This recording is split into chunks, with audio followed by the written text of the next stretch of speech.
বিয়ে তো জীবনে একবারই হয়। মোহনবাগান আজ জিতছে, কালও জিতবে, 100 বছর আগেও জিতেছে, 100 বছর পরেও জিতবে। বিয়ে নাকি মোহনবাগান? কিন্তু উত্তর যা পাওয়া গেল তাতে তো বলতেই হচ্ছে অবশ্যই মোহনবাগান। ইতিমধ্যেই সমাজ মাধ্যমে বেশ ভাইরাল এই ফটোটি। বিয়ের মণ্ডপে একদিকে মন্ত্র চলছে, অন্যদিকে মোহনবাগান ম্যাচে চোখ নতুন বরের, আন্দুলের বরবউ।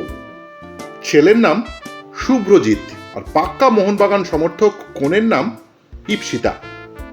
সবকিছুর পরেও বলতে হচ্ছে এভাবেও খেলা দেখা যায়। এরকম নববর্বউ তাদের মোহনবাগান প্রেম নিয়ে কি বলছেন সেটা তো শোনাতেই হবে, তাই না? বিয়ের প্রথম কথা তো একটা বিরাট দায়িত্ব, সেটা তো একটা চাপ আছেই। তার উপরে মোহনবাগানের এরকম একটা সেমিফাইনালে সেকেন্ড লেগে নকআউট পজিশনে ম্যাচ, তারা আলাদাই পারদ চড়িয়ে দিয়েছিল উত্তেজনা। আমার কি আর বলবো, ভাষায় প্রকাশ করা সম্ভব নয় যে কি টেনশনে ছিল। যাক, তারপরে শেষ হাসি যে হাসবো সেটা তো আগে থেকে জানতামই মোটামুটি। যে বিয়ে করেছে সে ম্যাচ দেখতে দেখতে বিয়ে করেছে, যে বিয়ে দিয়েছে সেও ম্যাচ দেখতে দেখতে বিয়ে দিয়েছে।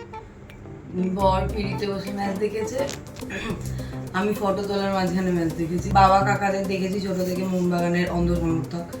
তারপর যাকে বিয়ে করছি সেও যখন একই টিমের সমর্থক হয় সেটা একটা আলাদাই অনুভূতি। সে এক হলো, তারপরে সেকেন্ড গোলটা যখন হলো তখন তো খেলা দেখছিলাম। একটা মানে কি বলবো, কনফিডেন্স ছিলই যে জিতবো, 1-0 জিতছি, রেজাল্টটা গেইন করতে হবে। যখন গোল হলো একটা ছোট একটা উত্তেজনা দেখা গেল, ব্যাস ওটুকুই, আর কিছু না।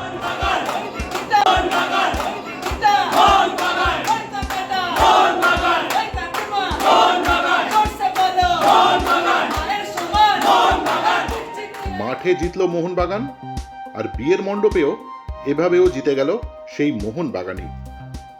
নবদম্পতির জন্য আশীর্বাদ রইল এক্সট্রা টাইম বাংলার পক্ষ থেকে। Extra time.